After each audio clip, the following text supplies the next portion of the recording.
హల్లెలూయా. యేసుక్రీస్తు ప్రభువారి ప్రేమ కలిగిన నామములు అందరికీ కూడా స్తోత్రములు మరియు శుభములు తెలియపరుస్తూ ఉన్నాను. మీరు కూడా ఒకరికొకరు స్తోత్రాలు చెప్పుకోండి. పరిశుద్ధ గ్రంథంలో నుండి కొరింథీయులకు రాసిన 2వ పత్రిక 10వ అధ్యాయము 4వ వచనం.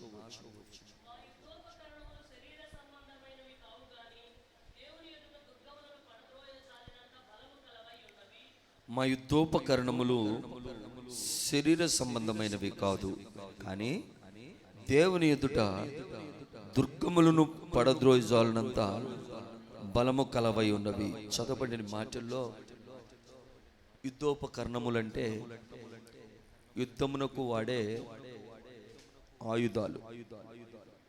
యుద్ధము చేసేవారు ఈ యొక్క ఆయుధాలను కలిగి ఉంటారు.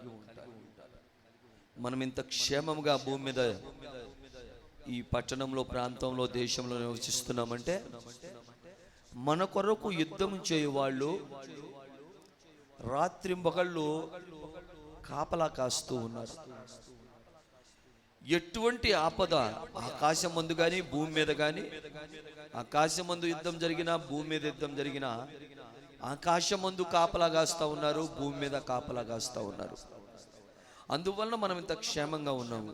అయితే క్రైస్తవులుగా ప్రతి క్రైస్తవుడు, ప్రతి క్రైస్తవ కుటుంబము యుద్ధములో ఉన్నారు. We are all in warfare. యుద్ధ భూమిలో ఉన్నాము. క్రైస్తవుడు అంటే యుద్ధ భూమిలో ఉన్నట్టే. ఆస్తులు ఉన్నా, సంపాదన ఉన్నా, వ్యాపారాలు, ఉద్యోగాలు ఉన్నా, ఏమి కలిగి ఉన్నప్పటికీ మనం ఒక యుద్ధ భూమిలో ఉన్నాము. అనేకమైన యుద్ధాలు, పోరాటాలు మన జీవితంలో, మన ఆత్మీయ జీవితంలో కలుగుతూనే ఉంటాయి. మనము ఈ ఆత్మీయ జీవితంలో యుద్ధమును చేయుటకు మనం యుద్ధోపకరణములు కలిగి ఉందుముగాక. మనము కొరింథీయులకు రాసిన పత్రికలో, రోమీయులకు రాసిన పత్రికలో అక్కడ 13వ అధ్యాయము 12వ వచనంలో, రాత్రి చాలా గడిచి పగల సమీపంగా ఉన్నది గనుక మనం అంధకార క్రియలను విసర్జించి తేజస్ సంబంధమైన యుద్ధోపకరణములు ధరించుకుందుము. హల్లెలూయా. రాత్రి గడిచిపోయి పగల సమీపంగా ఉన్నది అని అంటున్నాడు. దీని అర్థం ఏంటంటే ప్రభువు త్వరగా రాబోతున్నాను అని చెప్పే దినములు సమీపంగా కాదు, చాలా చాలా చాలా ఒక అంతము లేని పగలు. అక్కడ ఇంక రాత్రి ఉండదు, అక్కడ కన్నీరు దుఃఖము ఉండదు, అక్కడ ఆకలి దప్పికలు ఉండవు. సమీపంగా ఉన్నది కనుక అంధకార క్రియలను విసర్జించి, ఎందుకంటే అక్కడ అంధకార క్రియలు ఉండవు, అక్కడ ఒకటే క్రియ ఉంటుంది. ఏంటది?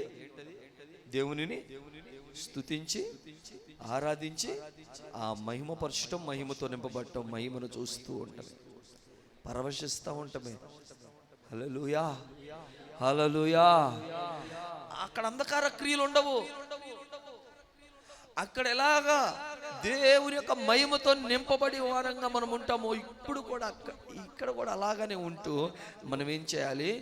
తేజస్ సంబంధమైన యుద్ధోపకరణములు. చెప్పండి, తేజస్ సంబంధమైన యుద్ధోపకరణములు. తేజస్ సంబంధమైన అన్న మాటకి మనము ఏం చెప్పొచ్చు అంటే వెలుగుమయమైన. సాతాను యొక్క ఆయుధాలే చీకటి ఆయుధాలు.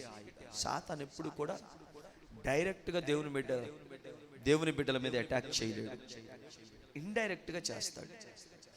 మనమేమో వెలుగు ఆయుధములను దేవుని వలన కలిగి ఉన్న వారమైతే, సాతాను కలిగి ఉన్న ఆయుధాలన్నీ కూడా చీకటి ఆయుధాలు, చీకటి ఆయుధాలు.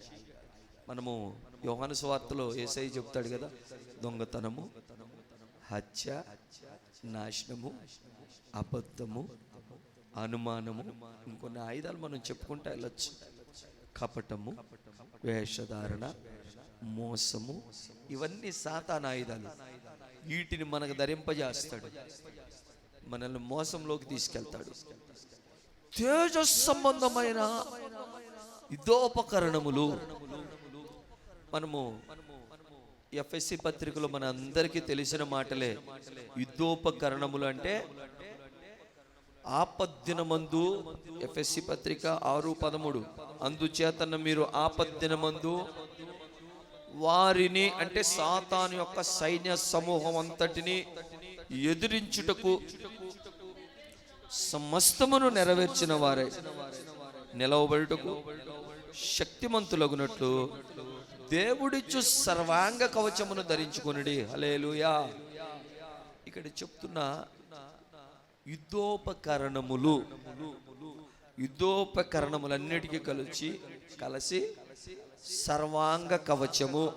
సర్వాంగ కవచం అంటే ప్రతి అవయవము కూడా ఆ యొక్క సర్వాంగ కవచం చేత కాపాడబడుతుంది, భద్రపరచబడుతుంది, జాగ్రత్త చేయబడుతుంది. సర్వాంగ కవచము అంటే ప్రతి అవయవము కూడా కవర్ చేయబడాలి, కాపాడబడటకు కప్పబడాలి. అంటే ఆయుధం ధరించు. ప్రతి అవయవానికి ఆయుధం ఉందంట. ఆ అవయవాల గురించి చెప్తూ మొదటిగా అంటాడు సత్యమనే దట్టి. దట్టి అంటే చెప్పండి, నడికట్టు.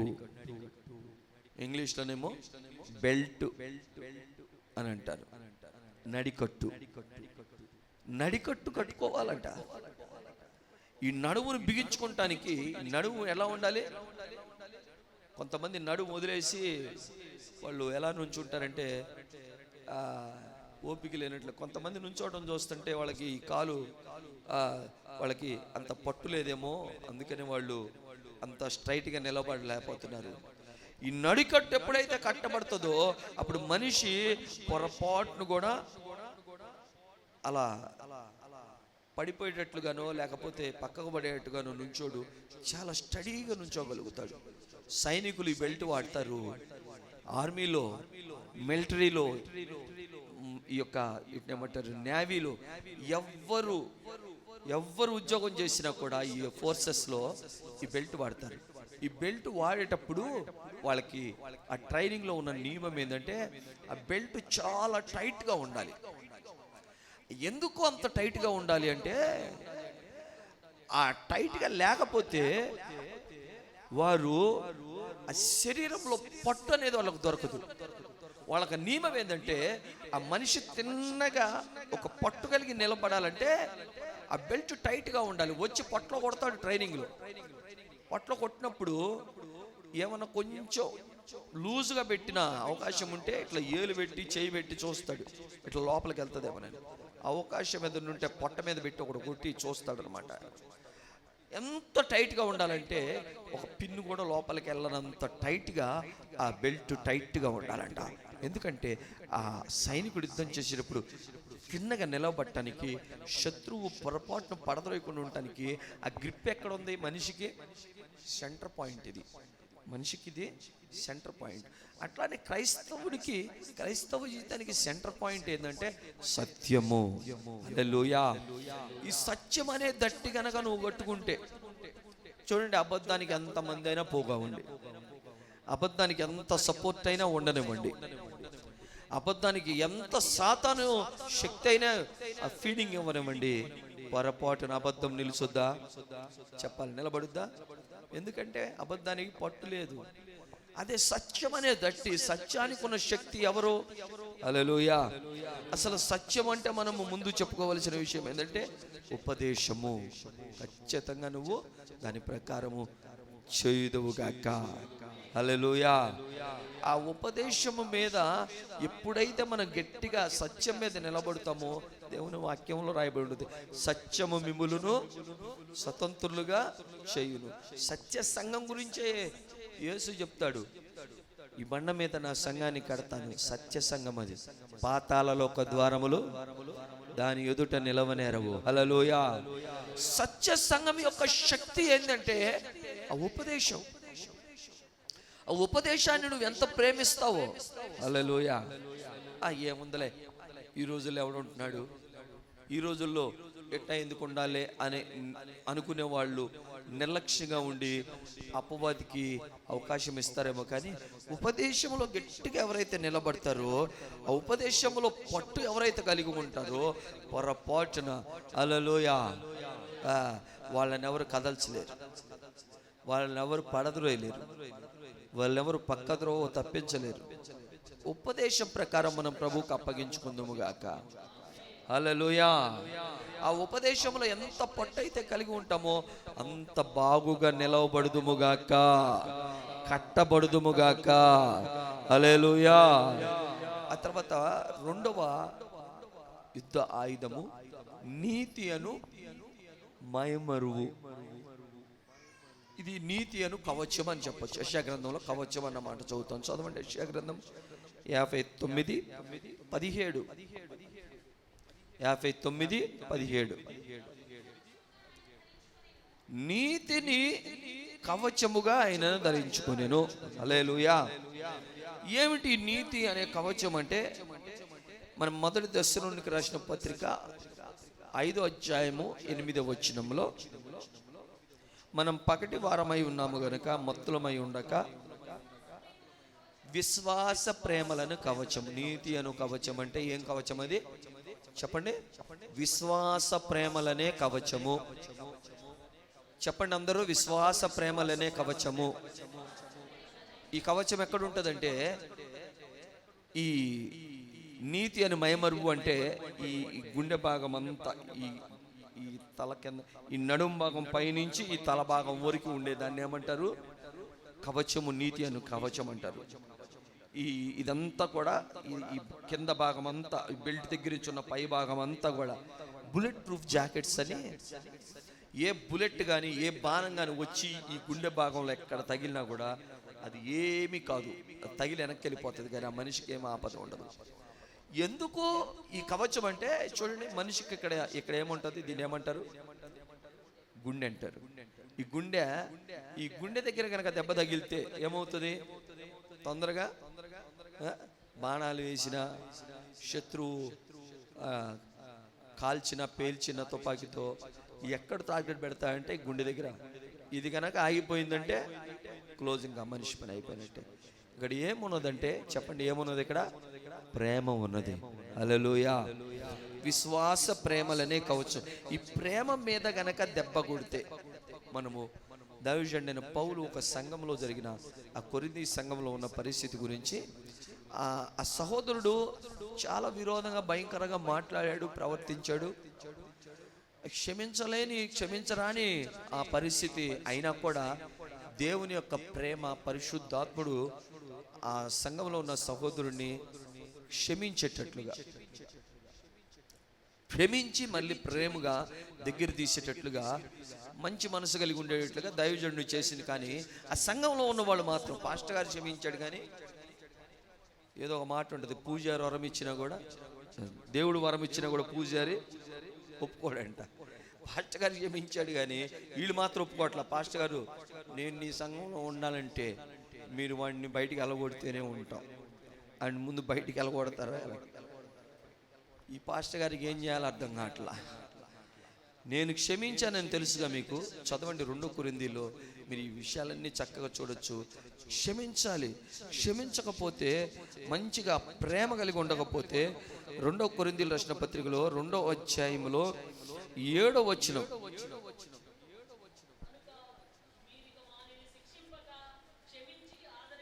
మీరిక వానిని శిక్షింపక క్షమించి ఆదరించుట మంచిది. లేని ఎడల అత్యధికమైన దుఃఖంలో మునిగిపోవును. స్థిరపరచవలనని. హల్లెలూయా. ఈయన క్షమించాడు, ఆ సంఘంలో వాళ్ళు క్షమించట్లా. వాళ్ళ మనసులో రకరకాల భావాలు పెట్టుకొని ఉన్నారు. వాడి మూలాన్ని సంఘం అంతా నాశనం అవుద్ది అంటారు, వాడి మూలాన్ని జరుగుతాయి అంటారు, వాడు ఎందుకు పనికిరాడంటాడు, వాడు లాభం లేని వ్యక్తి అని అంటారు. కానీ దైవజనుడు మాత్రము మనం అట్లా వదిలేస్తే ఎక్కడ ఆదరణ లేక అతను మునిగిపోతాడు. అతని ఆత్మకు మనం లెక్క చెప్పాల్సి వస్తుంది. దేవుడు అట్లా ఒప్పుకోడు. మీరు ప్రేమతో స్థిరపరచాలి, మీరు మంచి మనసు కలిగి ఉండాలి. నేనెందుకు క్షమించానో తెలుసా? అపవాది తంత్రాలను ఎదిరించడానికి. హల్లెలూయా. ఆ నీతి అనే మయబరుపు, ఆ ప్రేమ అనే కవచాన్ని ధరించుకోవటం వలన హల్లెలూయా నేను జయించగలిగి ఉన్నాను. చదవండి ఆ మాట కూడా. నాకు చేతగాక, నేను ఎల్లగొట్టలేక, నా సంఘం నేను కట్టాను, నాది, నువ్వు వెళ్ళిపోవాలి, ఇలాంటి చేసేవాళ్ళు ఎవరు ఉండటానికి లేదు అని నేను దబాయించలేక క్షమించింది. మోసగించకూడదు సాతాను. మీ నిమిత్తము క్రీస్తు సమ్ముఖమునందు క్షమించు, మీకు మాదిరిగా ఉండటానికి. చూడండి, నేను మాట్లాడి కానీ మీరందరూ మాట్లాడండి రా, మీరందరూ మంచిగా సమాధానంగా ఉండండి. హల్లెలూయా. నేను మాత్రం మాట్లాడను, నేను అట్టని గట్టిగా ఉండాలి, మీరు మాత్రం మాట్లాడండి అని నేను చెప్పేవానిగా ఉండకూడదు. మీకు ఒక మాదిరిని చూపించి ఆ మాదిరిని మనం సంఘంలో కలిగి ఉండొచ్చేత అపవాది తంత్రాలను జయించదుముగాక. ఏమి ఆయుధం ఇది? విశ్వాస ప్రేమలనే కవచము. మనం ప్రకటన గ్రంథంలో కూడా ఒక మాట చదువుతాం. అక్కడ ఆది యందు నీకున్న ప్రేమను వదిలితువని నీ మీద ఒక నేరం మోపవలసింది. ఈ ఆది యందు ఉన్న ప్రేమ అన్న మాటకి ఇంగ్లీష్లో ఏం రాయబడి ఉందంటే సహోదర ప్రేమ. చెప్పండి, ఏం ప్రేమ? సహోదర ప్రేమ అంటే ఎక్కడ? మీ ఇంట్లో పుట్టినోళ్ళు, మీ పుట్టినోళ్ళు, మీ యొక్క చెల్లెళ్ళు, అక్కలు, అన్నదమ్ములు కాదు, సంఘంలో ఉన్న సహోదరులు. హల్లెలూయా. వాళ్ళు కూడా సహోదరులే. అయితే వాళ్ళు తప్పు చేస్తే నీ సొంత వాళ్ళు కాబట్టి కదా, నీకు అయినోళ్ళు కాబట్టి, కావాల్సిన వాళ్ళు కాబట్టి, ఒక తల్లి కడుపును పుట్టినోళ్ళు కాబట్టి, ఒక ఇంట్లో తిని పొనుకునే వాళ్ళు ఉండేవాళ్ళు కాబట్టి మీరు క్షమించిపోతారు, క్షమించుకుంటారు, కలిసిపోతారు, ప్రేమగా ఉంటారు, మర్చిపోతారు, ఎవరన్నా ఏమంటే ఊరుకోరు. అయితే దేవుని ఇల్లు, హల్లెలూయా, దేవుని సంఘంలో కూడా అలాగే ఉండాలంట. ఆ సహోదర ప్రేమ కలిగి ఉండాలంట. అక్కడ పై వచనాలు చూద్దాం. నీ క్రియలు, నీ సహనాన్ని నేను ఎరుగుతును అంటాడు. ప్రేమ లేకపోతేనే మంచి క్రియలు వస్తాయా? ప్రేమ లేకపోతేనే సగిస్తారా? ప్రేమ ఉన్నది, మంచి క్రియలు ఉన్నాయి, సగిస్తున్నారు. అయితే ఆ ప్రేమలో, ఆ క్రియలలో ఏమున్నది? కొరత ఉన్నది, కొదువ ఉన్నది. ఆ కొరతని, ఆ కొదువుని, ఆ లోటుని అంటే ఏంటది? ఆ సహోదరు ప్రేమను మీరు భర్తీ చేసుకోవాలి. హల్లెలూయా, హల్లెలూయా, హల్లెలూయా. సేవ ప్రారంభించలేదు, సేవ ప్రారంభిస్తానని కూడా తెలియదు. నా గురించి దేవుడు ప్రవచనంగా మాట్లాడిన మాట ఏంటంటే, గలతీ పత్రికలో ప్రభువు కార్యసాధకమవు ప్రేమపూర్వకమైన విశ్వాసమే నీకు ప్రయోజనకరమగును. గలతీ రాసిన పత్రిక 5:6. ఎంతవరకు ఉండాలో అంతవరకే ఉండి, ఎవరిని ఎక్కడ పెట్టాలో అక్కడే పెట్టి, ఎలాగైతే నడుచుకోవాలో అలాగ నడుచుకోవచ్చు. కానీ ప్రభు సేవకు, ప్రభు ఆయన పని చేయడానికి పిలవక ముందే, అభిషేకించక ముందే ఈ మాట మాట్లాడాడు. నేను అవసరం అట్లా ఉండకపోతే జరగదని కాదు, కానీ అటువంటి ప్రేమ అనే ఆ విశ్వాసముతో ఆ కూడిన ప్రేమ అనే కవచాన్ని మనము ధరించుకుందుముగాక. హల్లెలూయా. డ్యామేజ్ అనేది కలగకుండా సంఘానికి, సేవకి, మన ఆత్మీయ కుటుంబానికి తగలకుండా ముందుకు వెళ్ళటానికి ఈ విశ్వాసముతో కూడిన ప్రేమ అనే కవచాన్ని ప్రభు నాకు ముందుగానే బయలుపరిచాడు. హల్లెలూయా. ఎంత భయంకరంగా హింస పెడుతున్నాడు ఇంకా అని తెలిసిన, ఇబ్బందికరంగా ఉన్నారు అని తెలిసిన, పొరపాటున శుభ్రంగా సాఫ్ చేస్తే ఎట్లా ఉంటుంది హృదయము? చాలా నెమ్మదిగా ఉంటుంది, కదల్చబడకుండా. ఏదో ఒకటి చెయ్యాలి, ఎలాగోలా ఏదో ఒకటి తేల్చుకోవాలి. లేనే లేదు, పొరపాటున ఉండదు. ఎందుకంటే ప్రభు సేవ ప్రారంభించే ముందే ఈ మాట ఎందుకు చెప్పాడబ్బా, ఎవరి కోసం చెప్పాడబ్బా, ఇంత కూడా మనసులో ఇంత కూడా పెట్టుకుంటానికి అవకాశం లేకుండా విశ్వాస ప్రేమ అనే కవచం అనేది నన్ను కప్పుతా ఉంది. హల్లెలూయా. పొరపాటున ఇంత పెద్ద బాధాకరమైంది వచ్చి తగిలినా కూడా దాన్ని సింపుల్గా ప్రభు అలా తీసి పక్కన పడేస్తా ఉన్నాడు. హల్లెలూయా. ఏమిటంటే ఆ మిక్కుటమైన ప్రేమ అని చెప్పండి. మిక్కుటమైన ప్రేమ అంటే ఏంది? హల్లెలూయా. నేను చెప్తాను, ఎప్పుడన్నా మీరు నీళ్ళు లేని పాలుతో తోడుపెట్టిన పెరుగు చూశారు ఎప్పుడన్నా? మీరు తిన్నారా? నిజంగా నేను తిన్నాను ఒకసారి. నేను ఆ పల్లె మంచి, అది జెర్సీ ఆవో ఏ బర్రె తెలియదు, కానీ ఆ పెరుగు తింటే ఆ పల్లెం నిండా చేతుల నిండా జిడ్డు ఎలా ఉందంటే మాటలతో చెప్పలేనిది. ఎంత గట్టిగా ఉందంటే ఆ ఫుల్ క్వాలిటీ అనమాట ఆ బర్రె పాలు. నిజంగా పాలు ఇలా ఉంటాయా? ఏమండి, పాలు నీళ్లు కలపకపోతే వాతమని నిజంగా గేదెన్నోళ్ళు కూడా నీళ్లు కలుపుతారు. కానీ నేను ఆ సహోదరుడు వాళ్ళ ఇంటికి తీసుకెళ్ళాడు, వాళ్ళ అక్క వాళ్ళ ఇంటికి. ఆ ఇంట్లో నేను భోంచేస్తే పాలు నిజంగా ఇలా ఉంటాయా? ఇంత చిక్కగా ఈ పల్లెమైంది ఇదే, అంత చిక్కగా. నీలో ఉన్న సహోదరు ప్రేమ అటువంటి మిక్కుటమైన ప్రేమగా ఉండునుగాక. హల్లెలూయా, హల్లెలూయా. అటువంటి ఆ ప్రేమతో, అందుకని ఆ ప్రేమ గురించి అంటాడు, అటువంటి ప్రేమ దోషాలని అసలు ఆశీర్వదించబడటానికి, గొప్ప కార్యాలు పొందుకుంటానికి నువ్వు ఇటువంటి ప్రేమ కలిగి ఉంటాం అనేది ఒక మార్గం అని దైవజనుడు చెప్తా ఉన్నాడు. 1 కొరింథీ 13వ అధ్యాయంలో సర్వోత్తమమైన మార్గమును మీకు చదవండి అన్నమాట.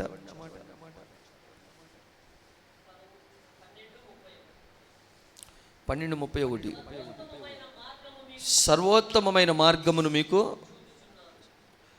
చూపుతూ ఉన్నాను. ఏమిటి అంటే ప్రేమ. హల్లెలూయా. నిజంగా ప్రేమ కలిగి ఉండటంలో ఇంత ఆశీర్వాదం దేవుడు ఇస్తాడని నీకు తెలియదు. తెలిస్తే నువ్వు ఉంటావేమో. అయితే అది ఎందుకొరకంటే యేసు ప్రభు దగ్గరికి శిష్యులు వచ్చి పేతురు అంటూ ఉంటాడు, అయ్యా ఎన్నిసార్లు క్షమించాలయ్యా అంటే 7 మార్లు తప్పు చేసి 7 మార్లు పశ్చాత్తాపడి నేను ఇంకా అట్లా ఉండనని ఒక్కరోజే అంట 7 సార్లు అడిగినా కూడా. చదవండి మత్తయి సువార్త, లూకా సువార్త 17వ అధ్యాయం 3వ వచనం. లూకా సువార్త 17వ అధ్యాయం 3వ వచనం.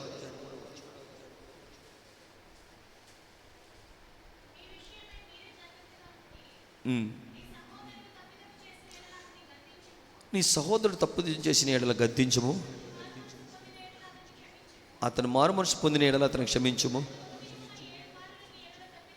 ఒక్క దినమును 7 మార్లు తప్పిదం చేసి 7 మార్లు నీ వైపు తిరిగి మారు మనసు పొందిన ఎడల అతన్ని 7 సార్లు క్షమించాల్సిందే. నువ్వు ఒక్కసారికే నువ్వు హిట్ పెడతావు. రెండోసారి అంటే అవసరమైతే ఈ ఏరియా ఖాళీ చేసి వెళ్ళిపోదాం, ఈ ఊరే వదిలి వెళ్ళిపోవాలి, వీళ్ళ ముఖం చూడకూడదు, వీళ్ళ వాసనలు జాడే తగలకూడదు.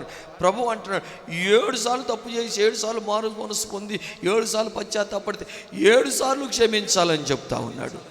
చూడండి ప్రభు ఎంత అట్లా చెప్పిన వెంటనే శిష్యులకి అయ్యో బాబు ఇట్ట మేము ఎక్కడ ఉండగలుగుతాం అని వాళ్ళు అంటారు, అయ్యా మా విశ్వాసాన్ని వృద్ధి పొందించు. హల్లెలూయా. అంటే మేము అలా ఉండటానికి కావలసిన శక్తి మాకు ఇయ్యయ్యా, అలా ఉండటానికి కావలసిన నమ్మకాన్ని మాకు ఇవ్వండి అయ్యా. హల్లెలూయా. ప్రభు సంతోషపడుస్తాడని తెలిస్తే నువ్వు వాడు ఉంటావు. ప్రభువే చెప్పాడు అలా ఉండమని అని నువ్వు ఎరిగి ఉంటే ఖచ్చితంగా ఉంటావు. నాకు ప్రభు చెప్పాడు, నేను ఉంటాను, నేను ఉండాలి, నేను ఉండడానికి కావలసిన శక్తి నాకు ఇస్తాడు. అపోస్తలులు అడుగుతున్నారు, మా విశ్వాసం వృద్ధి పొందించు. హల్లెలూయా. నువ్వంటే సేవకుడులే, మీకంటే ఇంక వేరే గతి లేదు, మేము మొనగాళ్ళం, మేము ఎందుకు ఉంటాము, మా రక్తం, మా తాత ఎవరో తెలుసా అని నువ్వు అనుకుంటున్నావేమో. నా యేసయ్య ఉన్నాడు అలా. హల్లెలూయా. ఆయన ఉండమని చెప్తా ఉన్నాడు. ఇంకోసారి పేతురు వచ్చి అడుగుతాడు, అయ్యా 7 మార్లు అని చెప్పావు, సరేలే నువ్వు చెప్పావని 7 సార్లు ఉంటే చాలంటావా? 7 మార్లు క్షమిస్తే సరిపోద్దిగా, 7 సంపూర్ణత నువ్వే చెప్పాగా. ఒకరోజు 7 సార్లు తప్పు చేసి మారు మనసు పొంది పశ్చాత్తాపడితే 7 సార్లు క్షమించమన్నావు, 7 సార్లు తర్వాత అని అంటే 7 సార్లు కాదు బాబు, ఈ 70 ఏళ్ల మార్లు మత్తయి సువార్తలో చదవండి. 70 ఏళ్ల మార్లు మత్తయి సువార్త 18, 20, 21, 22, 22 చదువుదాం. 7 మార్లు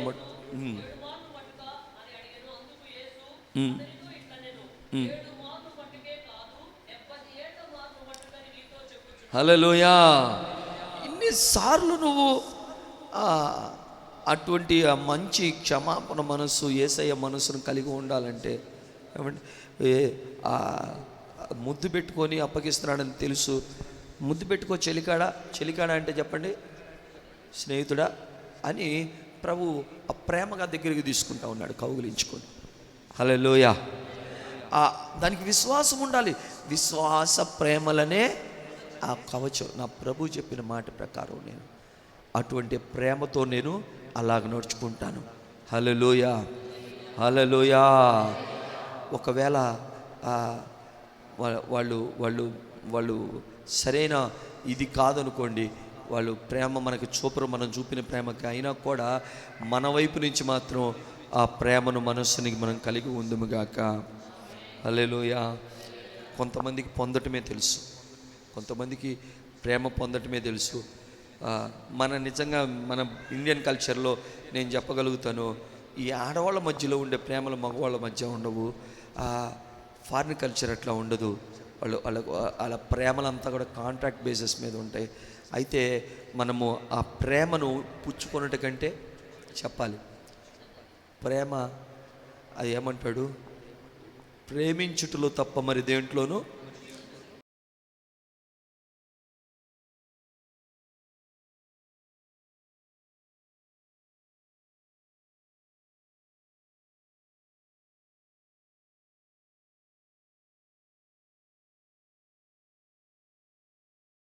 సర్వోత్తమైన మార్గం అని చెప్తున్న ప్రేమ.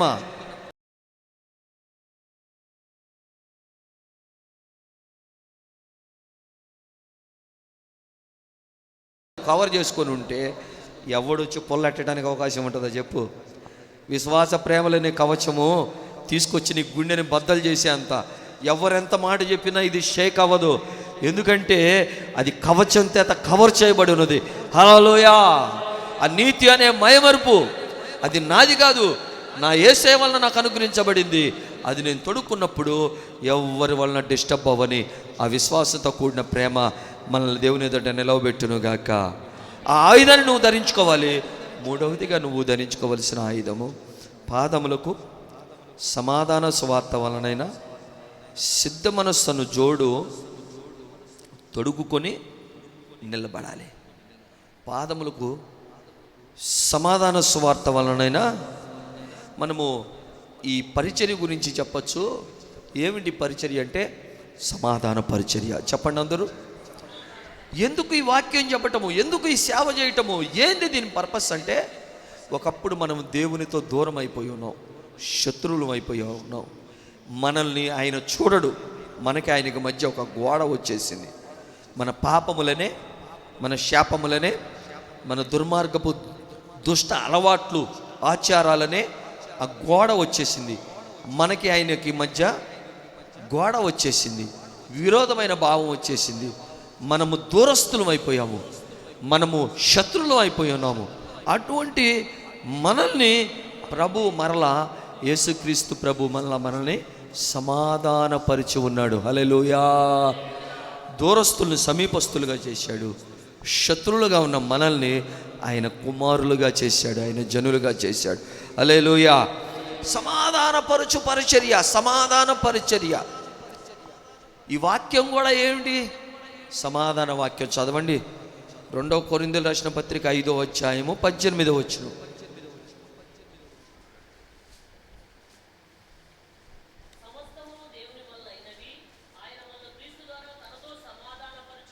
సమాధానపరుచుకొని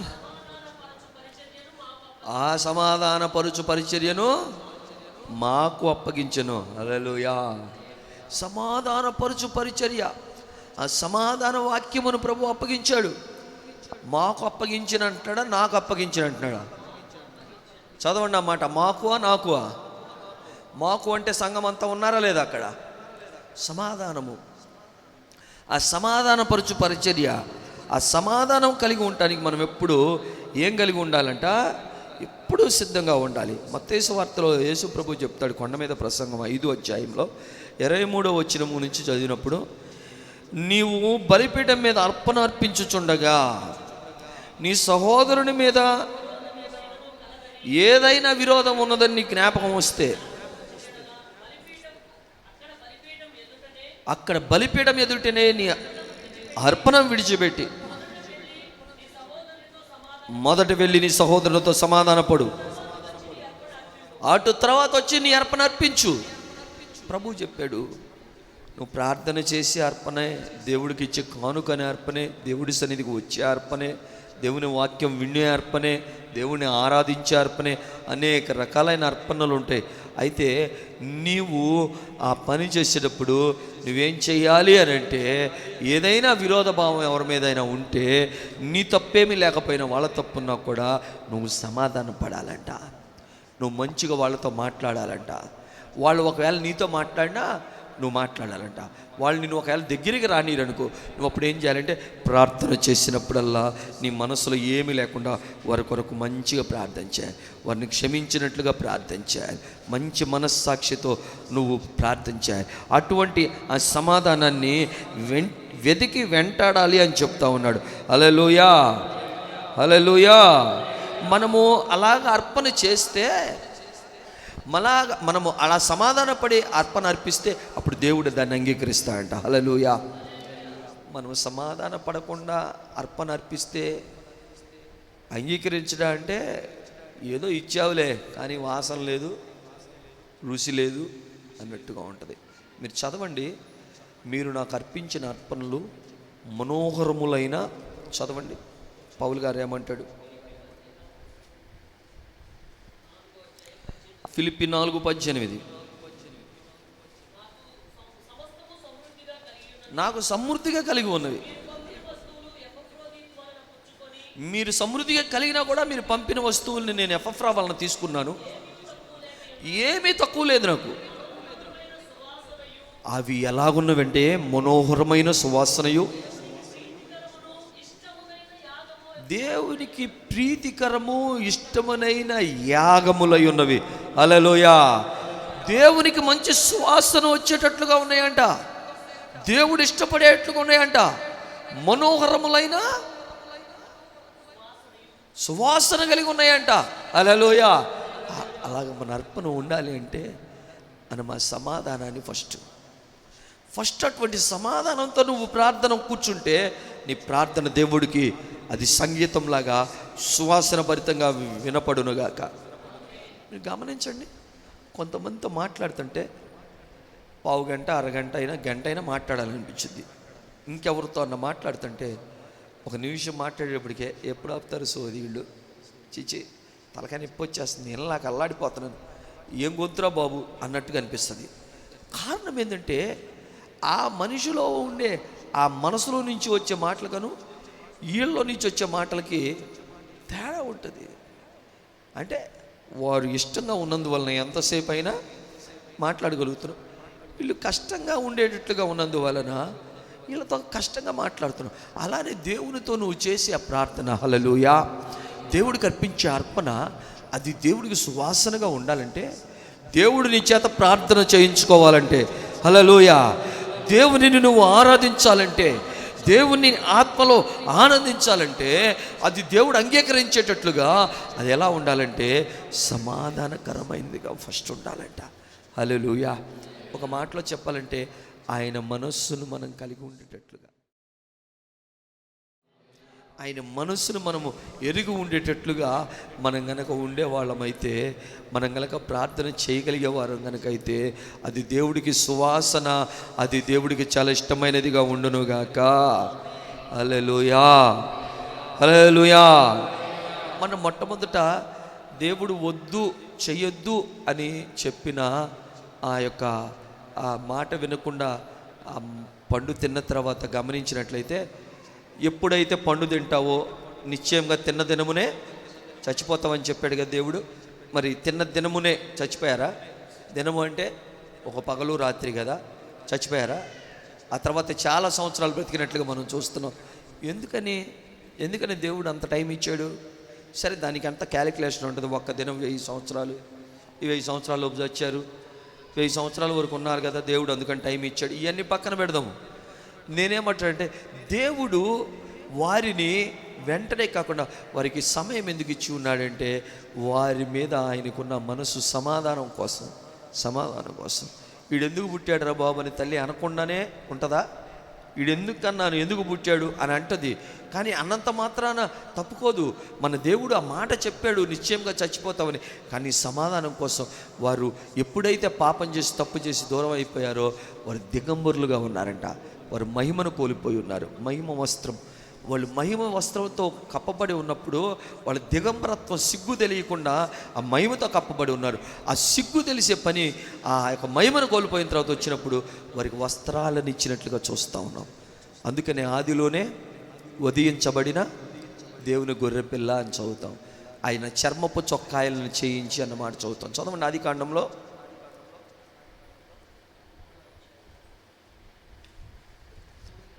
ఆయన మాట వినకుండా పక్కకి వెళ్ళిపోయిన తర్వాత వాళ్ళ గురించి ఆలోచన ఏంది ఆయనకి?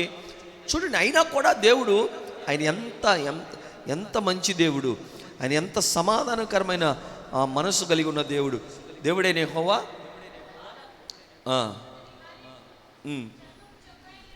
చర్మపు చొక్కాయలను చేయించి వారికి తొడిగించను. హల్లెలూయా. ఎక్కడి నుంచి వచ్చింది ఈ చర్మపు చొక్కాయ? ఆదిలోనే వధించబడిన దేవుని గొర్రెపిల్ల. హల్లెలూయా. ఆదిలోనే చర్మపు చొక్కాయల కొరకు ఆయన వధించబడ్డాడు. కాబట్టి మనము అంత భయంకరంగా దేవుడి నుంచి దూరమైన వ్యక్తిని దేవుడు సమాధానం అంటే ఎలాగుంటుంది? మన తర్వాత కూడా అంత భయంకరమైన వ్యక్తి కొరకు మరలా తన కుమారుడినే పంపి సమాధానం కోసం ఆ కుమారుడి మీద ఈ లోకంలో ఉన్న పాపమంతా, వాళ్ళు చేసిన తప్పంతా ఆయన మీద వేసి అది ఆయన మీద శిక్షగా అది దాన్ని ఏమంటారు,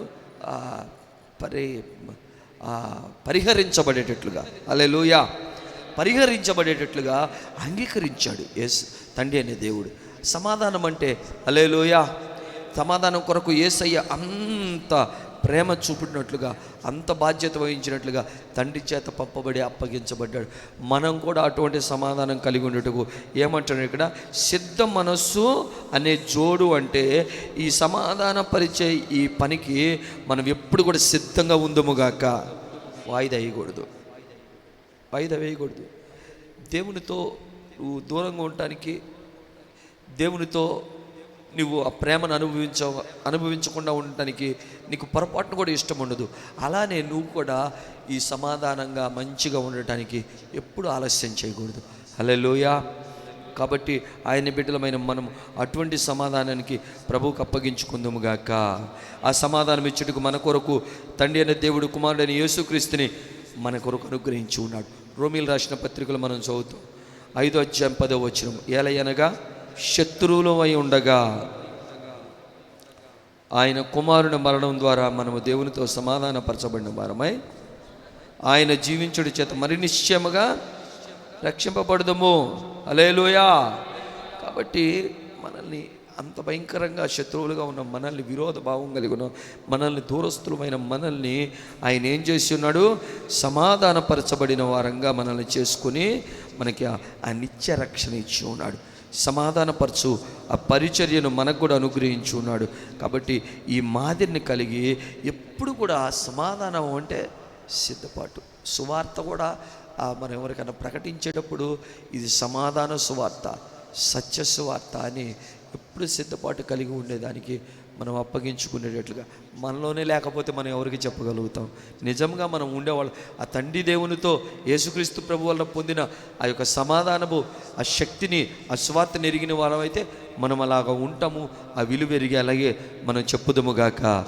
సువార్త సంపూర్ణ ఆశీర్వాదములు అంటే అలాగ ఉండి చెప్పే వాళ్ళకి దేవుడు చేసే కార్యాలు, అలా ఉండుటకు అప్పగించుకునే వారికి ప్రభు సిద్ధపరిచినవి ఆ ఉన్నతమైన ఆ దేవుని యొక్క ఆ స్థితి స్థానం అనేది చాలా గొప్పదై ఉన్నది.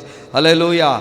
అందుకనే సమాధానము బంధము చేత ఆత్మానుగ్రహించు ఐక్యతను కాపాడుకొనుట యందు శ్రద్ధ కలిగిన వారై. హల్లెలూయా. ఎక్కడైతే అలాగ ఉంటారో అక్కడ ఆశీర్వాదాలు మెండుగా ఉండరుగాక. అక్కడ దేవుడు ఆ కుటుంబాలను, పరిచర్యను బాగుగా వర్ధిల్ల చేయునుగాక. ఆ తర్వాత 4వ విశ్వాసం అనే డాలు. మొట్టమొదటిగా సత్యం అనే దట్టి, నీతి అను మయమరుపు, సమాధానమునకు సమాధాన సువార్త వలన సిద్ధ మనుషు అనే జోడు. 4వ ఆయుధము విశ్వాసం అనే డాలు, విశ్వాసం అనే డాలు ఒక చేతితో పట్టుకొని దుష్టుడు వేసే అగ్ని బాణాలను, హల్లెలూయా. ఇప్పుడు నేతి అనే మైమరుపు ఇక్కడ ఉన్నది. మరి మొత్తం మీద ఆ బాణాలు పడుతూ ఉన్నప్పుడు మనకి ఆ శత్రువుని మనం అటాక్ చేయడానికి మనకేమీ కూడా అవకాశం ఉండదు. అప్పుడు మనం ఏం చేయాలి? వచ్చే బాణాలని మనము ఆ డాల్తో అడ్డుకోవాలి. డాల్తో అడ్డుకున్నప్పుడు ఆ బాణాలన్నీ కూడా పక్కకు పడిపోతూ ఉంటాయి. శత్రువుకు భయం పుడుతూ ఉంటుంది. నేను ఇన్ని బాణాలు వేసినా, ఇన్నిసార్లు బాధ పెట్టినా, ఇంత ఇబ్బంది పెట్టినా, ఇంత టార్చర్ పెట్టినా, ఇంత గందరగోళం చేస్తున్నా, పొరపాటున కొంచెం కూడా వీళ్ళ కుటుంబం డ్యామేజ్ అవ్వట్లేదు, వీళ్ళ సంఘం డ్యామేజ్ అవ్వట్లేదు, వీళ్ళు చాలా బలంగా ఉన్నారు. నేను ఎన్ని అగ్ని బాణాలు వేస్తున్నా, అగ్ని బాణాలు తెలుసా? బాణానికి అగ్ని కలిపి కొంతమంది ఆ యొక్క మనసులోని చాలా బాగా చెరపబడుతూ ఉంటాయి. దుష్టుడి అగ్ని బాణాలు, ఆ చెరిపే ఆ యొక్క అగ్ని వంటి మాటలు, వాటిని విశ్వాసం అనే డాల్తో జయించదుముగాక. హల్లెలూయా, హల్లెలూయా. అనుమానం కలగజేసే మాటలు, సందేహం కలగజేసే మాటలు, పలు రకాలైన ఆలోచనలు కలగజేసే మాటలు, హల్లెలూయా. మనసంతా గందరగోళం ఉక్కిరిబిక్కిరి అయ్యేటట్లుగా చేసే మాటల్ని సాతాను ప్రయోగిస్తాడు, అనేకుల్లో నుంచి ప్రయోగిస్తాడు. మనం విశ్వాసం అనే డాలుతో నింపబడదుము, నిండుకుందుముగాక. విశ్వాసం అనే డాలు అంటే దేవుని యొక్క వాగ్దానం మీద నమ్మిక ఉంచటం. హల్లెలూయా. ఎంతమంది ఎన్ని మాటలు చెప్తున్నా సరే, చూడండి, డాక్టర్ దగ్గరికి వెళ్తే గ్యారంటీ చెప్పలేమంటారు, కానీ దేవుడి దగ్గరికి వస్తే నీకు గ్యారంటీ. హల్లెలూయా. దావీదు అందుకని అంటాడు, నేను చావను. చచ్చిపోయే పరిస్థితులు వస్తున్నాయి, చావను.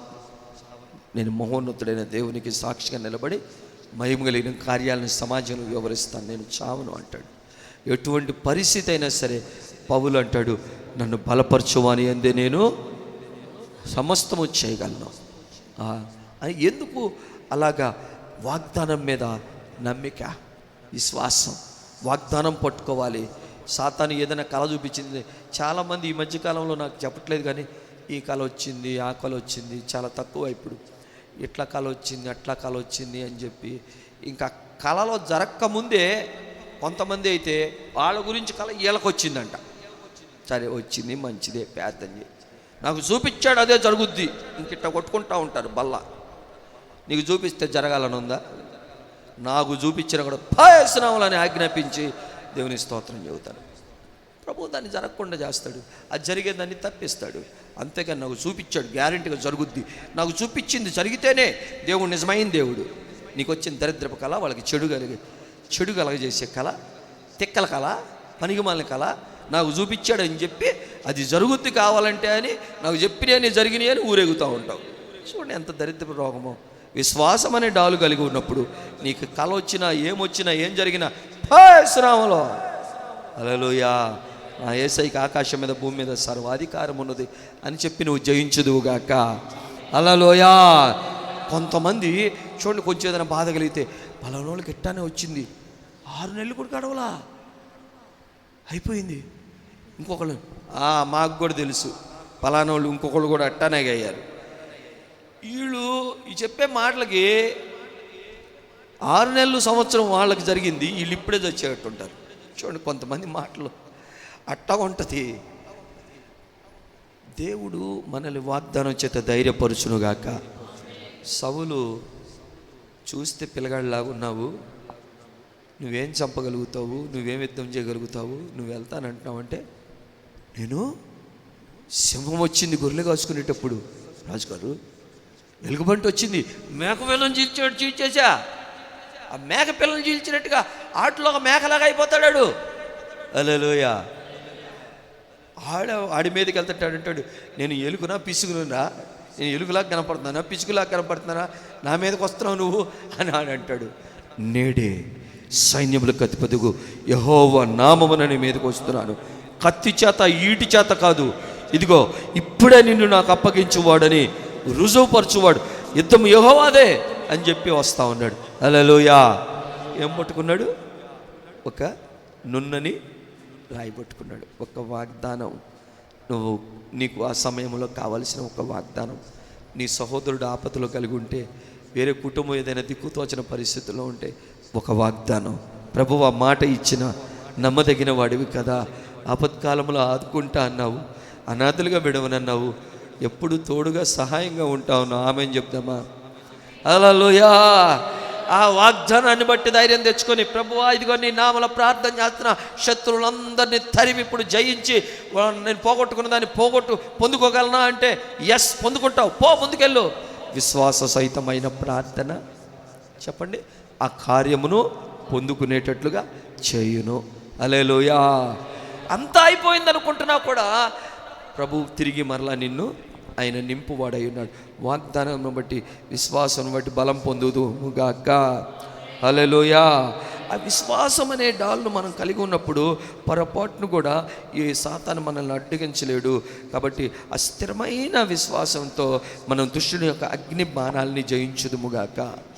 ఇంకో చోట రాయబడి ఉంటుంది, వెలుచూపు వలన కాక అని రాయబడి ఉంటుంది. వెలుచూపు వలన కాక విశ్వాసముతో, అంటే కంటికి కనపడేది వాళ్ళు వీళ్ళు అంటున్నారని కాదు, ఏలెత్తి చూపిస్తున్నారని కాదు, కానీ విశ్వాసముతో దేవునితో మనము ఈ విశ్వాస యాత్రను ప్రభు యొక్క రాకడలో ఆయనతో ఉండునట్లుగా మనం సిద్ధపడుదముగాక. హల్లెలూయా. హల్లెలూయా. అపవాది వేసే పెద్ద మోసకరమైన డైలాగ్ ఏందో తెలుసా? నువ్వు ప్రభు రాకడికి ఎత్తబడలేవులే, నువ్వు అంత కరెక్ట్గా ఏమి ఉండలేదు, నువ్వు అంత భక్తి అంత ప్రార్థన ఉందా నీకు, నువ్వు ఎక్కడ అసలు నీకు ఆత్మ ఉందా, నీకు అభిషేకం ఉందా అని మోసగించి బలహీనపరుస్తూ ఉంటుంది. పొరపాటున నువ్వు అనుకోకూడదు, నా సామర్థ్యం నాది కాదు, నా దేవుని వలననే నన్ను బలపరచు అనేందు నేను మస్తం చేస్తాను. ప్రభువు నాకు తోడుగా ఉన్నాడు, ప్రభు నాకు కుడి చేయి పట్టుకున్నాడని ధైర్యంగా విశ్వాసంతో ముందుకు సాగుదుముగాక. ఆ తర్వాత ఐదేనా రక్షణయను శిరస్త్రాణము. ఇదేంటిది? టోపీ. సైన్యంలో ఉండే వాళ్ళకి ఈ తలకి కూడా కవచం పెడతారు. బండ్ల మీద వెళ్ళే వాళ్ళకి, ఇప్పుడు ఆడవాళ్ళకి మగవాళ్ళకి కూడా హెల్మెట్లు ఎందుకు పెడుతున్నారంటే ఈ తల మీద ఎక్కడ దెబ్బ తగలకుండా ఉండటానికి. పడినా కూడా ఏమైనా కూడా దీనికి తగులుద్ది కానీ తలకేం తగలదు. శరీరంలో ఉన్న ప్రతి అవయవానికి కనెక్షన్ ఎక్కడ ఉంటుంది? తలకే ఉంటుంది. ఈ ప్రతి అవయవం పనిచేయాలంటే ఈ కన్ను చూడాలన్నా, చెవి వినాలన్నా, ముక్కు వాసన చూడాలన్నా, నువ్వేదన్నా తీసుకొని బాగుందని దాన్ని రుచి చూడాలన్నా, రుచి తెలవాలన్నా నరాలకి, ఈ నాలుగుకి. ఒక చిన్న బాబుకి పుట్టిన తర్వాత చెవిలో నుంచి మెదడికి నరాలు లేవంట, కనెక్షన్స్ లేవు. ఇంకా అది అర్థమైంది. ఆ తర్వాత కృత్రిమంగా నరాలని సిద్ధపరిచి వాటిని కనెక్ట్ చేశారంట. ఆ ఆపరేషన్ అయిన తర్వాత ఆ తండ్రి ఆ బిడ్డ దగ్గరికి వచ్చి మాట్లాడుతున్నాడంట, ఆ బిడ్డ నవ్వుతున్నాడంట ఆ మాటిని. హల్లెలూయా. చూడండి, ఇక్కడ దెబ్బతీయాలని చూస్తాడు. ఏంటది? శిరస్త్రాణం కలిగి ఉందుముగాక. మనకు వచ్చే ఆలోచనలు, తలంపుల్ని మనం చాలా జాగ్రత్తగా చూసుకోవాలి. అందుకనే దేవుని వాక్యం సజీవమైనదే, బలము కలిగినదే, ఎటువంటిదైనా రెండంచుల వాడి అయిన ఖడ్గం కంటే పొదును కలిగిందే, ప్రాణాత్మలకు వెళ్ళిన మూలుగులను విభాగించినంత మటుకు దూరుచు హృదయం యొక్క తలంపులను, ఆలోచనలను, ఇక్కడికి వస్తుంది ఆలోచనల తలంపుల్ని ఇక్కడ శోధన చేస్తుంది. ఇక్కడ మనం శిరస్త్రాణం కలిగి ఉంటే హల్లెలూయా మనము చాలా చక్కగా మనం బలంగా ముందుకు కొనసాగుదాం గాక. హల్లెలూయా. ఎక్కడ దెబ్బ తగిలినా కూడా అది వేరుగా ఉంటుంది, కానీ ఇక్కడ కనుక తల మీద కనుక తగిలి దెబ్బ కష్టమే అని అంటారు. నరాలు చిట్లిపోయి అంటారు, మెదడు డ్యామేజ్ అయిందని చెప్తారు. కాబట్టి మనము ఈ యొక్క శిరస్త్రాణమును చదవండి. ఇందాక చదివిన 1 దెస్సలోనికి రాసిన పత్రిక 5వ అధ్యాయం 8వ వచనంలో విశ్వాస ప్రేమలనే కవచము, రక్షణ నిరీక్షణయను శిరస్త్రాణమును మనము ధరించుకుందుము. హల్లెలూయా. రక్షణ అంటే మనం బాప్తిసం పొంది మారు మనసు పొందుట మాత్రం కాదు, యేసయ్య రాకడ కొరకు సిద్ధపాటు కలిగి ఉండటమే. హల్లెలూయా. ఈ సిద్ధపాటు కలిగి ఉండటమే, ఆయన రాకడ కొరకు సిద్ధపాటు కలిగి ఉండటమే అన్న రక్షణ అనేది ఎప్పుడు రాకడ, దాని కొరకు ఇప్పుడు సిద్ధపాటు అంటే నిరీక్షణ. హల్లెలూయా. రక్షణయను నిరీక్షణ. అందుకనంటే ఇంత గొప్ప రక్షణను నిర్లక్ష్యము చేసిన ఏడాలంటే ఆ నిరీక్షణ లేని వారం అయితే వస్తాడులే. పేతురు అంటాడు, కొందరు అనుకున్నట్లుగా ఆలస్యం చేస్తున్నాడు అనుకున్నట్లుగా మీరు అనుకోవద్దు అని అంటాడు, మీరు అనుకుంటలేదు అని అంటాడు. కాబట్టి పొరపాటున మనము ఆ నిరీక్షణ మనం లేని వారమైతే, దేవుని యందు నిరీక్షణ లేని వారమైతే, హల్లెలూయా, శతాధిపతి సైన్యాధిపతి నా యందు నమ్మిక ఉంచి వచ్చావు కదా, బ్రతికున్నప్పుడు నేను బతికిస్తాను, బాగు చేస్తాను, రోగం తగ్గుద్దని, ఇప్పుడు చచ్చిపోయిందని చెప్పినా కూడా అదే నమ్మిక కలిగి ఉండు అని చెప్తాడు. ఇతను అదే నిరీక్షణ, నా యేసయ్య బ్రతికిస్తాడు, నా యేసయ్య బాగు చేస్తాడు, చనిపోయినా కూడా బ్రతికించి బాగు చేస్తాడని ఆ నిరీక్షణతో వెళ్తాడు. హల్లెలూయా. కాబట్టి మన నిరీక్షణ విషయంలో మనము డెడ్ లైన్కి వెళ్ళకూడదు. ఎప్పుడు శుభప్రదమైన నిరీక్షణ అని చెప్పండి. శుభప్రదమైన నిరీక్షణ అంటే నేను ఆయన రాకడలో ఆయనతో ఉంటాను, ఆమెను చెప్పు. ఆయనతో నిత్యానిత్యము నూతన యెరూషలేము పట్టణంలో ఉంటాను, ఆమెను చెప్పు. హల్లెలూయా.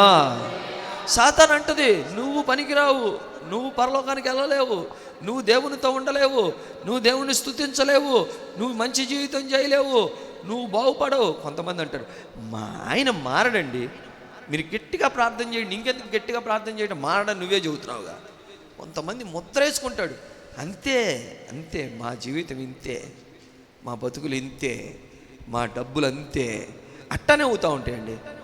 రూపాయి నిలబడదండి, రూపాయి నిలబడదు, అంతే, మా ఇంట్లో అంతే జరుగుతూ ఉంటుంది, మా బతుకులు ఇంతే అంటూ ఉంటారు. వాళ్ళు అనుకున్నట్టుగానే జరుగుతూ ఉంటుంది. కొంతమంది చూడండి, తగ్గదండి, ఇది నాకు తగ్గే సూచనే లేదు, తగ్గనే తగ్గదు, ఇట్లాంటి మాటలు కలిగి ఉంటే దాన్ని ఏమంటారు? శిరస్త్రాణం లేదు వీళ్ళకి, ఏం లేదు, రక్షణయనే. హల్లెలూయా. డాక్టర్కి నేర్పించేది ఏందో తెలుసా? ఫస్ట్ రోగం ఎంత పెద్దదైనా ముందు ఆ పెద్ద రోగం గురించి వాళ్ళకి చెప్పవగరా బాబు, అది ఏదో గుళ్ళంతా అని చెప్పు, ఏముండదులే అని చెప్పు. ఆ తర్వాత జాగ్రత్త పడటానికి వాళ్ళ ఇంట్లో వాళ్ళని పిలిచి జాగ్రత్త పడేదాని కొరకు వాళ్ళకి కొంచెం వాళ్ళని బలపరిచి బాగా చూసుకునే దాని కొరకు వాళ్ళని బలపరిచి చెప్పు అని చెప్తారు. ఆ డాక్టర్లకు ఉన్నపాటి జ్ఞానం కూడా ఉండదు కొంతమందికి. హల్లెలూయా. నేను మొన్న ఒక డాక్టర్ దగ్గరికి వెళ్ళా, అది మరీ నువ్వు పనికిమాలినోళ్ళలాగా ఉన్నాడు. అది పేషెంట్కి డైరెక్ట్గా చెప్పేస్తా ఉన్నాడు, మొత్తం చచ్చుబడిపోతాయి, చెప్పలేం, గ్యారంటీ, జాగ్రత్తగా ఉండాలి. అప్పటికి 1,50,000 తిన్నాడు, ఇంకెంత తినాలనే ప్లాన్. మొత్తం మీద ఈ నిరీక్షణ అనేది మనలో నుంచి దొంగలించడానికి అపవాది ఎప్పుడు కూడా తిరుగుతూ ఉంటాడు. కాబట్టి మనము రక్షణయను శిరస్త్రాణమును ధరించుకొందుముగాక. హల్లెలూయా. ప్రభు యొక్క మనము ఆ మహాశక్తిని బట్టి బలవంతులై ఉండు అంటున్నా కదా, ఆ ప్లేస్లో ఏమంటున్నాడు? ధైర్యవంతులై ఉండు, ఆమెను చెప్పు. హల్లెలూయా. మనం ఎప్పటికీ ధైర్యం కోల్పోకూడదు. ప్రభు ఉన్నాడు, సదాకాలం నాకున్నాడు, నేను గాఢాంధకారం లోయలో సంచరించును, ఏ అపాయానికి భయపడను, ప్రభు ఉన్నాడు. హల్లెలూయా. హల్లెలూయా. నువ్వు అంటావు, ప్రభు ఉంటే ఇంత చీకటి ఏంది, ఇంత గాఢాంధకారం ఏంది, ఈ పరిస్థితి ఏంది, ఇంత ఘోరమైన పరిస్థితులు ఏంది, ఈ సంభవాలు ఏంది అని నువ్వు అంటావు. కానీ దావీదు అంటాడు, ఆయన నాకు తోడుగానే ఉన్నాడు, ఆయన నాతోనే ఉన్నాడు. హల్లెలూయా. హెబ్రీయులకు రాసిన పత్రిక 10:35, 10:35 మీ ధైర్యాన్ని విడిచిపెట్టకుడి, దానికి ప్రతిఫలంగా గొప్ప బహుమానం కలుగును. హల్లెలూయా. ఇక్కడ మీ ధైర్యాన్ని అన్న మాటకి ఇంగ్లీష్లో ఏం రాయబడి ఉందంటే కాన్ఫిడెన్స్. హల్లెలూయా. కాన్ఫిడెన్స్ అని రాయబడి ఉంది. కాన్ఫిడెన్స్ అంటే నిరీక్షణ. గ్యారెంటీకి నాకు మంచి మార్కులు వస్తాయి, గ్యారెంటీకి నేను సక్సెస్ అవుతాను, నేను అనుకున్నది టార్గెట్ని రీచ్ చేస్తాను. దాన్ని ఏమంటారు? ధైర్యమే, కానీ కాన్ఫిడెన్స్, నేను చేయగలను, ఈ పని కంప్లీట్ చేస్తా, అదేంది? నిరీక్షణ. డెఫినెట్గా ఈ పని చేసే వ్యక్తి ఆ పని పూర్తయిన దాన్ని మైండ్లో పెట్టుకొని ఉంటాడు. హల్లెలూయా. ఆ నిరీక్షణ మనం కలిగి ఉందుముగాక. హల్లెలూయా. ఆ నిరీక్షణతో ప్రభు యందు మనం సంతోషించాలని రోమీయులకు రాసిన పత్రిక 12:12 చెప్తా ఉన్నాడు. నిరీక్షణ గలవారమై సంతోషించుచు, సమయందు ఓర్పు గలవారై, ప్రార్థన యందు పట్టుదల కలివారై సంతోషించుడి. హల్లెలూయా. హల్లెలూయా. కాబట్టి ఈ యొక్క శిరస్త్రాణము, మనము దేవుని యందు ఉంచిన నిరీక్షణను మనం గట్టిగా పట్టుకున్నప్పుడు ఆయన మనల్ని రాబో దినం వరకు కాపాడగలడని రూఢిగా నమ్మగలము. ఆమేన్ చెప్తామా? ఆ తర్వాత చివరిగా దేవుని వాక్యం అనే ఆత్మ ఖడ్గాన్ని మనం ధరించుకోవాలని రాయబడి ఉన్నది. ఇప్పుడు వరకు చెప్పుకున్న సత్యం అనే దట్టి, నీతి అను మైమర్పు, ఆ తర్వాత సమాధాన విశ్వాసం అనే డాలు, సమాధాన సువార్త అనే సిద్ధ మనస్సు జోడు, ఆ తర్వాత రక్షణయను శిరస్త్రాణము, ఇవన్నీ కూడా మనల్ని కాపాడుకుంటానికి, మనల్ని కాపాడుకునే ఆయుధాలు. హల్లెలూయా. దుష్టుని అటాక్ నుంచి మనల్ని కాపాడుకునే ఆయుధాలు. అయితే దుష్టుడి మీద అటాక్ చేసే ఆయుధం ఏంటంటే దేవుని వాక్యం అనే ఆత్మ ఖడ్గం. ఆమేన్ చెప్పండి. దేవుని వాక్యం అనే ఆత్మ ఖడ్గం అనండి. ఆత్మ ఖడ్గాన్ని ధరించుకోవాలంట, ఈ ఆత్మ ఖడ్గాన్ని పట్టుకోవాలంట.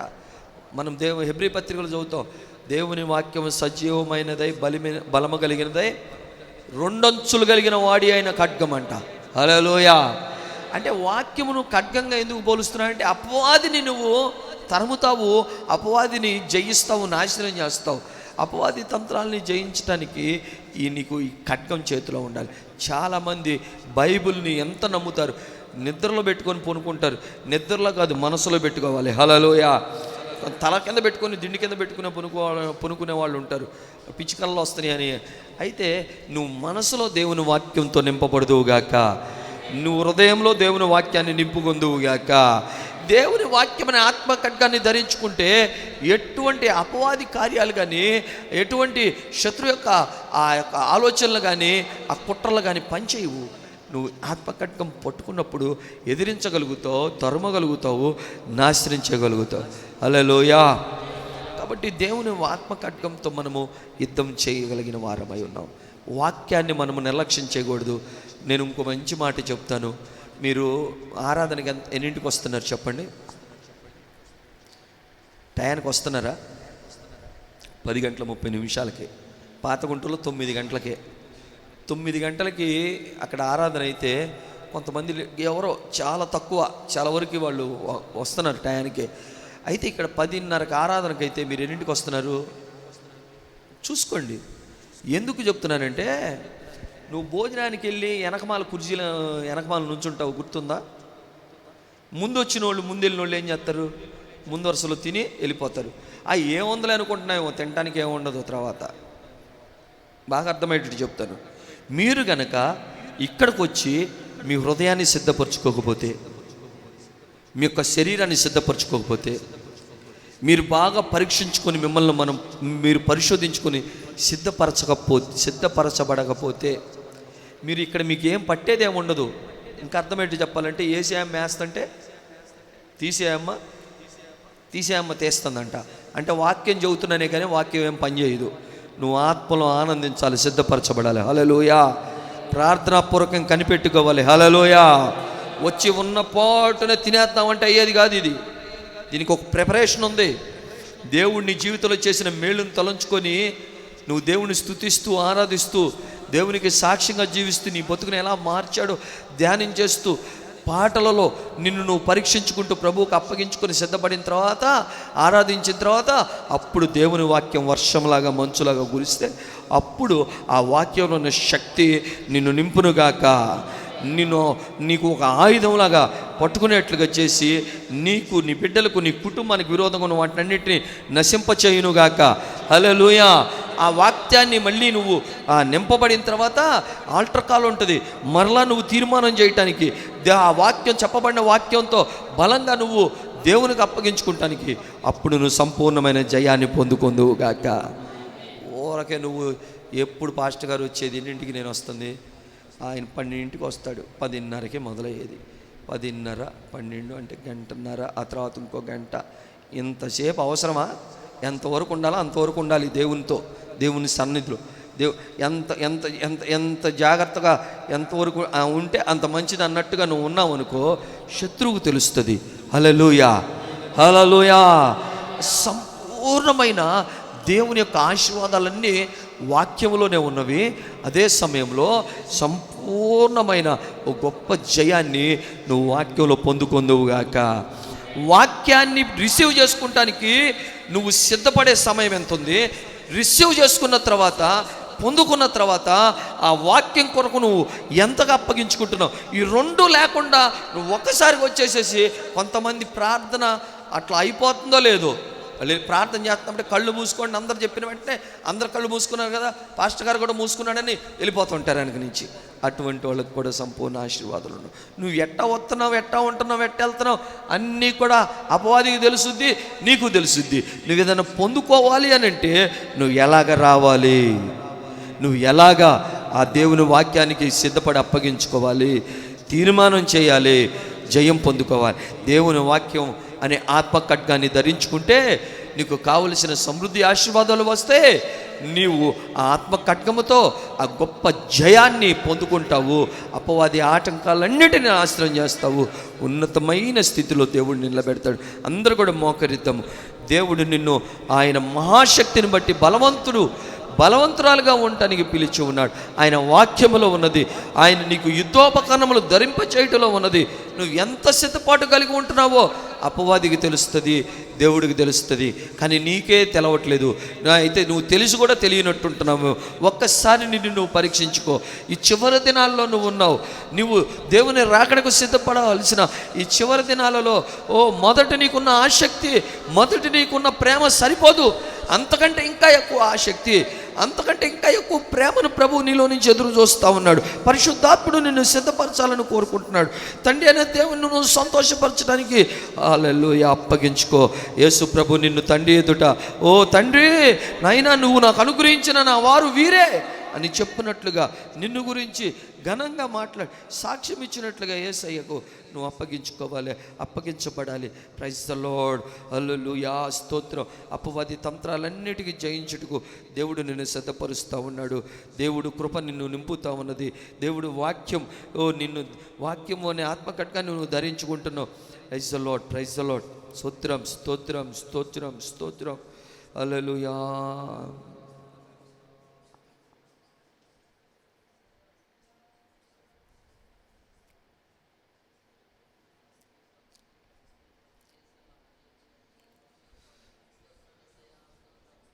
దేవుని వాక్యమనే ఆత్మ ఖడ్గం ధరించుకొందును, ప్రార్థనలో పట్టుదలతో పోరాడి గెలుతును, సమాధాన బంధమును కలిగియుందును, ఆత్మయుచ్చు ఐక్యతలో నిలిచియుందును, సమాధాన బంధమును కలిగియుందును, ఆత్మయుచ్చు ఐక్యతలో నిలిచియుందును. అపవాది తంత్రాన్ని జయించుటకే సర్వాంగ కవచము ధరించుకొందును, అపవాది తంత్రాన్ని జయించుటకే సర్వాంగ కవచము ధరించుకొందును. శక్తినిచ్చు యేసయ్య బలవంతులపై జయధ్వనులతో ఆత్మలు సాగిపోదును. మహాశక్తినిచ్చు యేసయ్య బలవంతులపై జయధ్వనులతో ఆత్మలు సాగిపోదుము. ఆ రోజు యేసుతో ఆనందింతును, నా యేసు రాజుతో ఆనందింతును, రాజు యేసుతో ఆనందింతును, నా యేసు రాజుతో ఆనందింతును. నేనును నా ఇంటి వారును యెహోవాను మాత్రమే సేవించెదము, మేము యెహోవాను మాత్రమే సేవించెదము. దేవుని ఇంటిగా కట్టబడుదుము, సియోను షాలేంలో చేర్చబడుదుము. దేవుని ఇంటిగా కట్టబడుదుము, సియోను షాలేంలో చేర్చబడుదుము. రాజు యేసుతో ఆనందింతుము, నా యేసు రాజుతో ఆనందింతుము, నా రాజు యేసుతో ఆనందింతుము, నా యేసు రాజుతో ఆనందింతుము. నీతి అను మహిమరము తొడుకొందును, నీతి ఫలముగా యేసుకై ఫలించెదను. నీతి అను మహిమరము తొడుకొందును, నీతి ఫలముగా బలియాగముగా యేసుకే బలించేదను. రక్షణయను శిరస్త్రాను పెట్టుకొందును, వెనకొన్నవన్నీ మరచి గురికి పరిగెత్తేదను. రక్షణయను శిరస్త్రాను పెట్టుకొందును, వెనకొన్నవన్నీ మరచి గురికి పరిగెత్తేదను. నేనును నా ఇంటి వారును యెహోవాను మాత్రమే సేవించేదము. మేము యెహోవాను మాత్రమే సేవించేదము. అపవాది తంత్రాలు జయించుటకు సర్వాంగ కవచము ధరించుకొందుము. అపవాది తంత్రాలు జయించుటకు సర్వాంగ కవచము ధరించుకొందుము. మహాశక్తినిచ్చు యేసయ్యల బలవంతులమై జయధ్వనులతో ఆత్మలు సాగిపోదును. మహాశక్తినిచ్చు యేసయ్యల బలవంతులమై జయధ్వనులతో ఆత్మలు సాగిపోదును. రాజు యేసుతో ఆనందింతును, నా యేసు రాజుతో ఆనందింతుము. రాజు యేసుతో ఆనందింతుము, నా యేసు రాజుతో ఆనందింతుము. దేవుని ఇంటిగా కట్టబడుదుము, యోను శాలేములో చేర్చబడుదుము. దేవుని ఇంటిగా కట్టబడుదుము, యోను శాలేములో చేర్చబడుదుము. రాజు యేసుతో ఆనందింతుము, నా యేసు రాజుతో ఆనందింతుము. రాజు యేసుతో ఆనందింతుము, నా యేసు రాజుతో ఆనందింతుము. అపవాది తంత్రాన్ని జయించుటకు సర్వాంగ కవచము ధరించుకొందుము. అపవాది తంత్రాన్ని జయించుటకు సర్వాంగ కవచము ధరించుకొందును. మహాశక్తినిచ్చు యేసయ్యల బలవంతులమై జయధ్వనులతో ఆత్మలు సాగిపోదును. మహాశక్తినిచ్చు యేసయ్యల బలవంతులమై జయధ్వనులతో ఆత్మలు సాగిపోదును. రాజు యేసుతో ఆనందింతుము, నా యేసు రాజుతో ఆనందింతుము. రాజు యేసుతో ఆనందింతుము, నా యేసు రాజుతో ఆనందింతుము. స్తోత్రం స్తోత్రం. అందరం మోకరించి ప్రార్థన చేసుకుందాం, తీర్మానం చేద్దాము. నువ్వు వాక్యం విన్న తర్వాత చేసే తీర్మానం ప్రార్థన. నువ్వు వాక్యం వినుటకు నువ్వు కలిగి ఉండే సిద్ధపాటు అనేది నిన్ను గొప్ప జయం పొందుకునేటట్లుగా చేస్తుంది.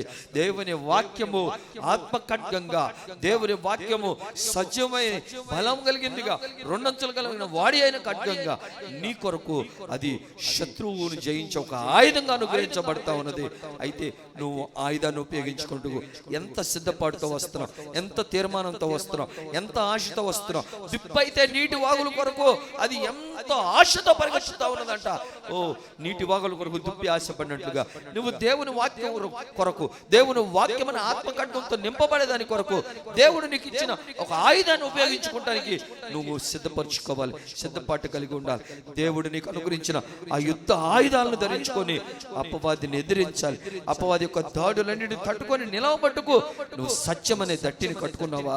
నువ్వు ఎట్టి రీతిగా దేవుని యొక్క ఉపదేశ సత్యం నిలవబడాలని దేవుడు నీకు సత్యం అనే ఆ ఉపదేశం దట్టిగా ఇచ్చి ఉన్నాడు. ఆ దట్టితో నిన్ను సిద్ధపరచుకో. నీతి అను మైమర్పు విశ్వాస ప్రేమలనే కవచము నువ్వు ధరించుకొని ఉంటే ఆ విశ్వాస ప్రేమ అనే కవచంతో నువ్వు చక్కగా ఎవరైనా నీకు విరోధంగా, ఎవరైనా నీకు ఆటంకంగా ఉన్న వారిని కూడా మంచి మనసుతో క్షమిస్తావు, సంఘంలో చేర్చుకుంటావు. ఓ దేవుడి యొక్క తంత్రాలను, అపవాది యొక్క తంత్రాలను జయించి దేవుడి యొక్క మనసును గెలుచుకునేట్టుగా ఉంటావు. ఆది ప్రేమలో నువ్వు తప్పిపోకూడదు, తగ్గిపోకూడదు. ఇంకా నువ్వు ఎక్కువ ప్రేమ, ఆ నిలువరమైన మిక్కుడమైన సహోదర ప్రేమలో నువ్వు ఉండాలి. హల్లెలూయా. 7 మార్లు కాదు 77 మార్లు అని చెప్తా ఉన్నాడు. అపోస్తలులు విశ్వాసం వృద్ధి పొందించని అడుగుతున్నాడు. అటువంటి విశ్వాసము, విశ్వాస ప్రేమలనే కవచం, కార్యసాధకము ప్రేమపూర్వకమైన విశ్వాసంతో నిండుకోవాలి. పాదములకు సమాధాన సువార్త వలన సిద్ధ మనస్సు అనే జోడు. ఎంతగా నువ్వు సమాధాన పరిచర్యకు, సమాధాన వాక్యానికి అప్పగించుకుంటున్నావు. ఆ సమాధాన పరిచర్య, ఆ సమాధాన వాక్యం నువ్వు అప్పగించుకుంటే ఆ సమాధానమునకున్న శక్తి పాతాళలోక ద్వారములు నిలవరేనమని చెప్పినట్లుగా ఆ సమాధానం ప్రభువే మనతో పడి ఉన్నాడు. అవ్వమ్మతో దేవుడే ముందు ఆ ప్రేమగా మాట్లాడి ఆ చర్మపు చొక్కాయల్ని ఇచ్చి మరలా తిరిగి నిలవబెట్టుటకు ఆ మహిమను పొందుకునేట్లు చేయడానికి యేసుక్రీస్తు ప్రభువును మన కొరకు అనుగ్రహించి ఉన్నాడు. ఆయన సమాధానముగా శత్రులైన మనల్ని, విరోధంగా ఉన్న మనల్ని, దూరస్థులమైన మనల్ని ఆయన సమాధానపరచు పరిచర్యలో నిలవబెట్టి ఉన్నాడు. కాబట్టి మనము ఎప్పుడు కూడా లేట్ చేయకూడదు. అర్పణ అర్పించేటప్పుడు నువ్వు సమాధానమును ముందు వెంటాడినట్లుగా, విరోధ భావం నీలో తప్పు లేకపోయినా సరే నువ్వు వెళ్ళి ముందు సమాధాన పడమని చెప్తా ఉన్నాడు. విశ్వాసం అనే డాలు పట్టుకో, వాగ్దానం అనే దేవుని వాగ్దానముతో, విశ్వాసంతో దేవుని వాగ్దానముతో, విశ్వాసం కలిగి దేవుని వాగ్దానముతో గొప్ప జయాన్ని పొందుకోగలుగుతావు. దుష్టుడు అనేకమైన అగ్నిబాణాలు, అనేక రకములైన అనుమానాలు, ఆలోచనలు, బలహీనతలు కలగజేస్తాడు. రక్షణైన స్థిరస్త్రాన్ని ధరించుకో. ఎటువంటి అనుమానాలు, ఆలోచన, తలంపుల నీ మీద పని చేయకుండా ఉన్నట్లుగా ఒక శుభప్రదమైన నిరీక్షణ. ప్రభు నిన్ను, నీ కుటుంబాన్ని ఆయన రాకడ కొరకు ఈ పరిచర్యను సిద్ధపరుస్తూ ఉన్నాడు. ఆయనకు అప్పగించిన దాన్ని కాపాడు శక్తిమంతుడైన ధైర్యముతో ధైర్యాన్ని గట్టిగా పట్టుకోవాలి, విడిచిపెట్టకూడదని చెప్తా ఉన్నాడు. నిరీక్షణ కలిగి సంతోషించు అని చెప్తా ఉన్నారు. కాబట్టి మనం అప్పగించుకుందాం. దేవుని ఆత్మఖడ్గంతో, వాక్యంతో మనము అపవాదిని జయించే ఒక బలమైన ఆయుధంతో ముందుకు కొనసాగుదాం. దేవుని వాక్యాలతో నింపబడదాం. Praise the Lord. స్తోత్రం. ప్రార్థన చేద్దాం. Thank you Lord. స్తోత్రం, స్తోత్రం, స్తోత్రం. మన మధ్య ఉన్న జాయ్ సహోదరి చెప్పబడిన వాక్యం ప్రార్థన చేస్తాం.